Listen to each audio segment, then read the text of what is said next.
tienes esperanza, si confías, todo lo puedes.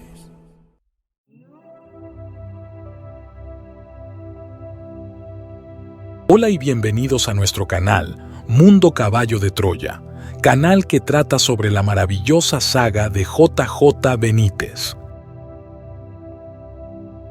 En este video te hablaremos sobre algo que se habla bastante en toda la saga, el papel de la mujer en el mundo oriental de aquella época y en particular en Israel, que era mucho más asfixiante de lo que hoy se puede pensar. El desprecio de los hombres de aquellos días por sus mujeres era algo que hoy resulta difícil de comprender.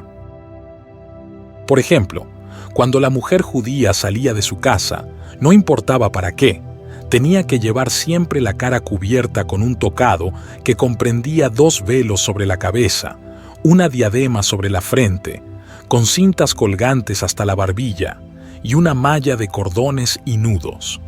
De este modo, no se podían conocer los rasgos de su rostro. La mujer que de este modo salía de su casa sin llevar la cabeza cubierta ofendía hasta tal punto las buenas costumbres que su marido tenía el derecho y, según los doctores de la ley, hasta el deber de despedirla, sin estar obligado a pagarle la suma estipulada para el caso de divorcio. Y sobre esto hay que decir que había mujeres tan estrictas también, que tampoco se descubrían en su propia casa.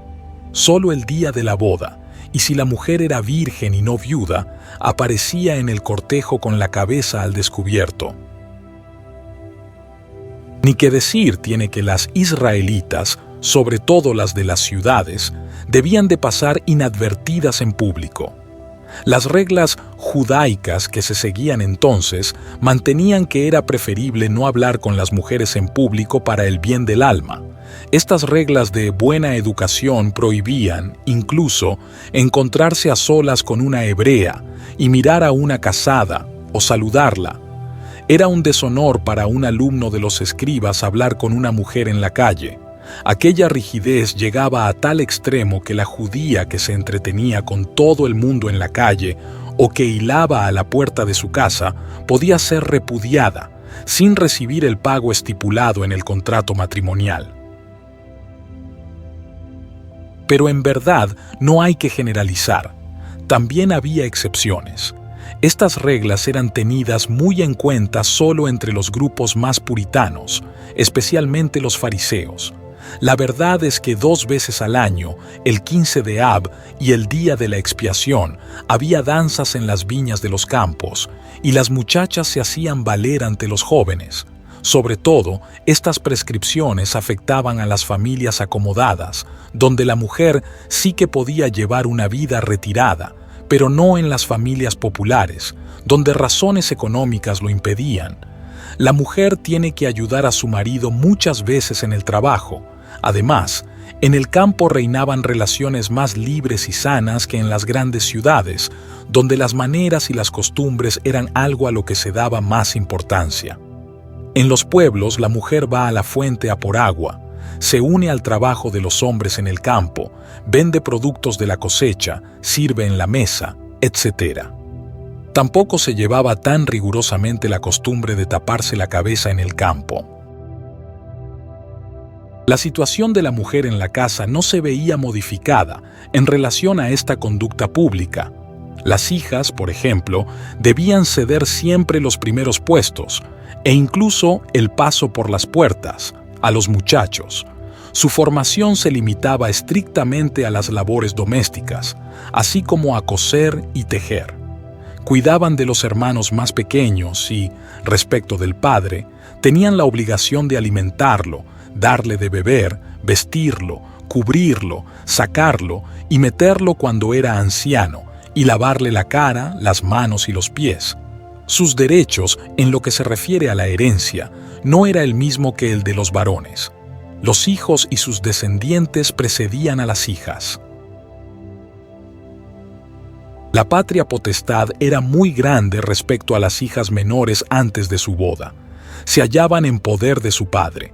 La sociedad judía de aquel tiempo distinguía 3 edades: la menor, Katana, hasta la edad de 12 años y un día; la joven, Na'ara, entre los 12 y los 12 años y medio, y la mayor, Bojeret, después de los 12 años y medio.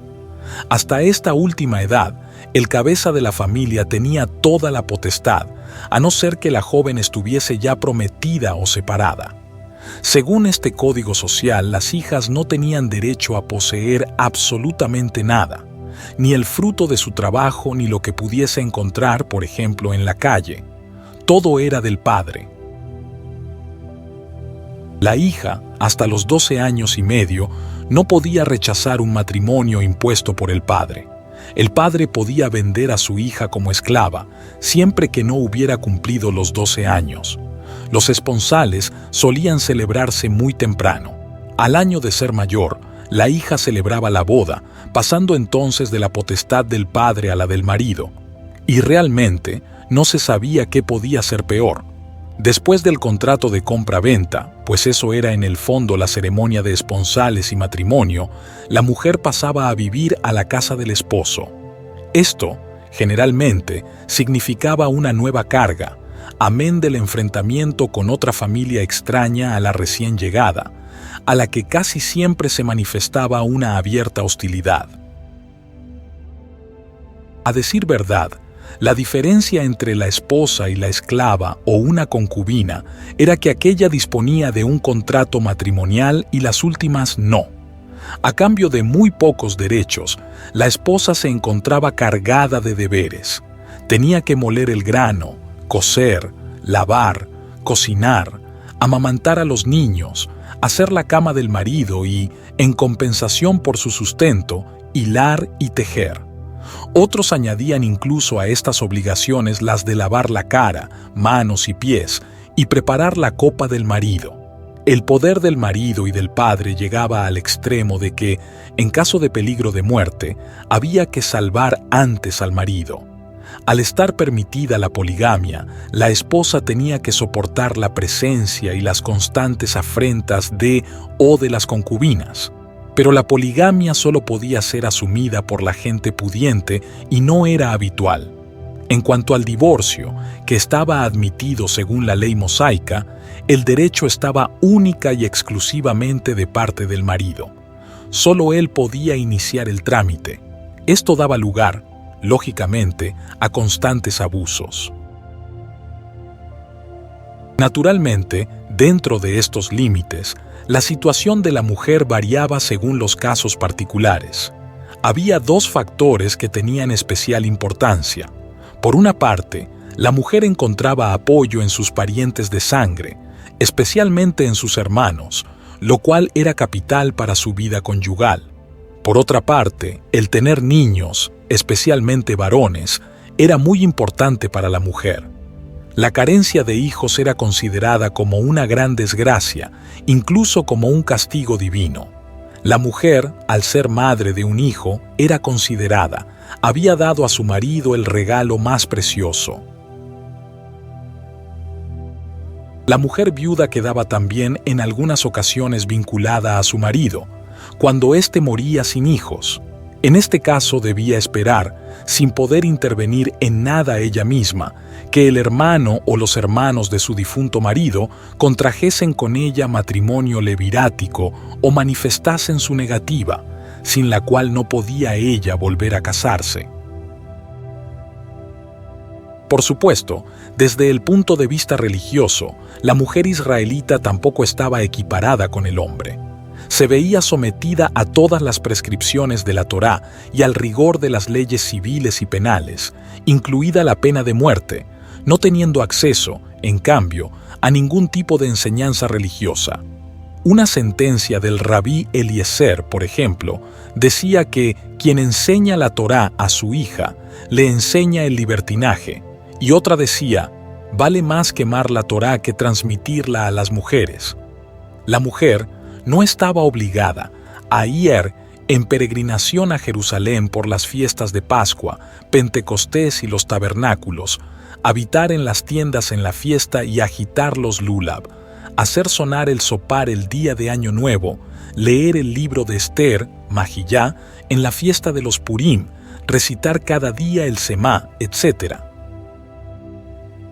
De las dos partes de la sinagoga, Sabateión y Andrón, la primera, dedicada al servicio litúrgico, era accesible también a las mujeres. Por el contrario, la otra parte, destinada a las lecciones de los escribas, solo era accesible a los hombres y los muchachos, como ya indica su mismo nombre. Pero esto no se seguía con exactitud, pues en las familias de elevado rango se daba a las hijas una formación profana, haciéndoles aprender griego. Los derechos religiosos de las mujeres, lo mismo que los deberes, estaban limitados. Las mujeres solo podían entrar en el templo al atrio de los gentiles y al de las mujeres. Durante los días de la purificación mensual y durante un período de 40 días después del nacimiento de un varón y 80 del de una niña, no podían entrar siquiera al atrio de los gentiles. Durante este período se consideraba a las mujeres fuentes de impureza y debían mantenerse alejadas de los lugares de culto. No era usual que las mujeres impusiesen su mano sobre la cabeza de las víctimas para el sacrificio y sacudiesen sus porciones. Las mujeres podían entrar en la parte de la sinagoga utilizada para el culto, pero había unas barreras y un enrejado que separaban el lugar destinado a las mujeres. Más tarde se llegó incluso a construir para ellas una tribuna con una entrada particular. En el servicio litúrgico, las mujeres se limitaban únicamente a escuchar. No podían hacer la lectura porque era rarísimo que supieran leer y mucho menos se esperaba de ellas que pudieran hacer una enseñanza pública. En la casa, la mujer no era contada en el número de personas invitadas a pronunciar la bendición tras la comida y tampoco tenía el derecho a prestar testimonio en un juicio. Sencillamente, era considerada mentirosa por naturaleza. Para concluir, era muy significativo que el nacimiento de un varón era motivo de alegría, y el de una niña se veía acompañado de la indiferencia e incluso de la tristeza. Los escritos rabínicos llegaban a proclamar: «Desdichado de aquel cuyos hijos son niñas». Teniendo en cuenta todos estos precedentes, se valorará más en su justa medida el valor que representaba el que Jesús se rodease también de mujeres, que conversase libremente con ellas y que las tratase como a los hombres, e incluso que infundiese esos mismos nuevos ánimos y sentimientos en la mente de los hombres que le conocieron. En El caballo de Troya de J.J. Benítez se nos relata como el Maestro Jesús, en una acción inédita para la época, llegó a nombrar a un grupo de mujeres como predicadoras, adelantándose incluso a nuestro tiempo. Esta actitud trajo para el rabí enormes quebraderos de cabeza y fracasos, y los primeros cristianos no tardaron en silenciar estas posturas para no perder adeptos. Con esto hemos terminado el video. Si te ha gustado, no dudes en suscribirte a nuestro canal, dar un me gusta, comentar lo que piensas, pero muy sobre todo, compartirlo en tus redes sociales. Muchas gracias.